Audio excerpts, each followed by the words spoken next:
जय जगन्नाथ दर्शक बंधु आपको पुणी थोड़ा स्वागत करुँ अन्य एक भिडियो। तो दर्शक बंधु आज आम कथा कि आपण कटिंग सेंटर खोलिया जाऊँगी आपण देसी कटिंग ब्रॉयलर कटिंग कि खासी कटिंग करने जाऊँगी ताले तार प्रॉफिट केते रहउची से विषय आज आम कथा ठीक अच्छे। और आपंकर मंथली छाड़ू आम आज गोटाए दिन में आपंकर इनकम हो से विषय में आज टोटाली कथा ठीक अच्छे। आपने ग्राम करूँ कि आपंकर बजार में करूँ कि जेकोसी छक मध्यम करूँ तो आपंकर यही कटिंग सेंटर में आप अधिक मात्रा बेनिफिट रहता है किसी आम क्षति रुए ना ठीक अच्छे। आपण मैंने माल आनिले बास कटिंग करदे क्लीन करी ठीक अच्छे तापर आप सेल करदे तो आपंकर मझे जोटा बेनिफिट रोचे आपंकर पूरा फुल प्रॉफिट रहा ठीक अच्छे। तो दर्शक बंधु आप प्रथम थर आसती ही सब्सक्राइब करके बेल आइकन को ऑल करूँ और साथ जब आपको वीडियो भल लगे निश्चित लाइक करेंगे और आपंकर मतामत आमको कमेंट माध्यम जनइबे ठीक है दर्शक बंधु ताकि आपंकर कमेंट माध्यम जनइले आम जापर कि ये विषय कौन कौन कौन प्रोब्लेम अच्छे ठीक अच्छे। तेणुक आपने कमेंट निहाती करूँ तो चलतु आ बिना डेरी करके सीधा टॉपिक को जावा और आपंकर हिसाब किताब आम देखा केमी कौन हो ठीक है दर्शक बंधु। 480 टका जब आपने किणवे ताले आपंकर कटिंग करके 600 टका बेपार करेंगे ठीक अच्छे। आम यहाँ तो केन्दुझर डिस्ट्रिक्ट में 600 टका चलती ठीक अच्छे। आपंकर चलती आमको कमेंट करके जनइबे ठीक है दर्शक बंधु। नेक्स्ट हूँ आप देखो 480 टकर आप देसी जीवंता कुकुड़ा किनले कटिंग करके आपने बेपार करेंगे 600 टका ठीक अच्छे। ताल आपंकर प्रॉफिट होची 120 टका आउ एजा हूँ आपंकर कौन ना आप निजे ही मार्केटिंग करने को पड़ो।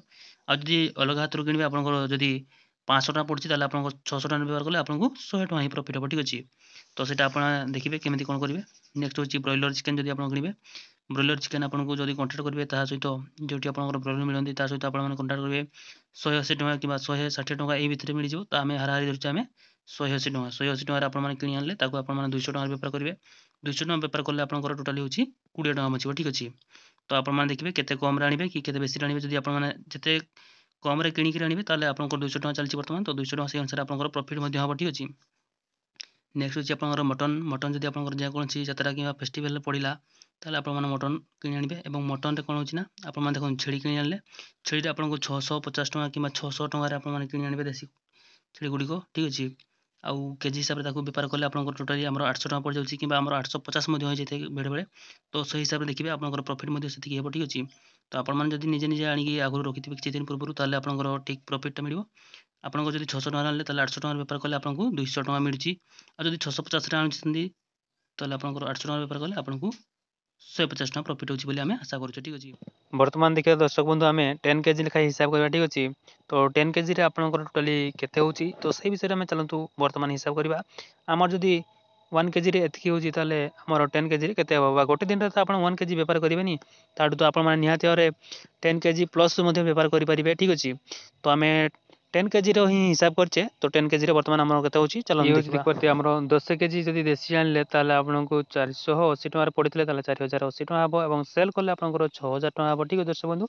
आ प्रॉफिट आपंकर 1200 टका मिले सेहीपरि आप 10 केजी आप ब्रॉयलर आने 1800 टकर आप 2000 टका प्रॉफिट हो सॉरी 2000 टका सेल कले आपंकर 200 टका प्रॉफिट हो ठीक अच्छे।